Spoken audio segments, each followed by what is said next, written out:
మొదటిసారిగా మేమైతే సీజన్‌లో పుచ్చకాయ పంటయితే సాగు చేయబోతున్నాము. దానికోసమైతే భూమయితే సిద్ధం చేసుకున్నామండి. మంచి వేసవిలో అయితే భూమినైతే లోదుక్కులు చేసి పెట్టుకున్నాము. తర్వాత భూమిని డ్రిప్ ల్యాడర్‌లతో తడి చేసుకున్న తర్వాత, మన పెద్ద ట్రాక్టర్‌తో అయితే లోదుక్కులైతే మళ్ళీ చేశామండి.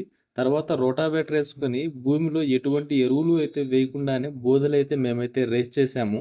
మరి ఈ ఒక ఎకరంలో పుచ్చ పంట సాగు చేయడానికి భూములు లోదుక్కులు చేసుకొని, బోదెలు తోలుకునే వరకు ట్రాక్టర్ ఖర్చయితే మాకు రూ. 6,300 వచ్చిందండి. మల్చింగ్ పేపర్ అయితే రూ. 6,800 ఖర్చొచ్చింది. అలానే మల్చింగ్ పేపర్ వేయడానికి కూలీలు రూ. 2,100 అయితే అయ్యాయి. అలానే ఈ ఒక ఎకరం భూమికి 2000 మీటర్ల పేపర్ ల్యాడర్ అయితే మనకు రూ. 3,250 అయితే ఖర్చయితే వచ్చిందండి. ఓవరాల్‌గా మనకు మల్చింగ్ పేపరు ఈ ప్లాట్‌కి పరిచేటప్పటికి మనకొచ్చిన ఖర్చులైతే ఇవండి. మరి టోటల్‌గా ఎంత ఖర్చొచ్చిందని మీరు కమెంట్ సెక్షన్‌లో అయితే కమెంట్ చేయగలరు. పుచ్చ పంటయితే వేయాలని డిసైడ్ అయ్యాము కానీ, అది తెల్ల రకమా, నల్ల రకమా అని చెప్పి ఇంకా మేమైతే డైలమాలో అయితే ఉన్నామండి. మరి ఏ రకం వేస్తే బాగుంటుందని చెప్పి మీ అభిప్రాయాన్నయితే కమెంట్ సెక్షన్‌లో కమెంట్ చేయగలరు.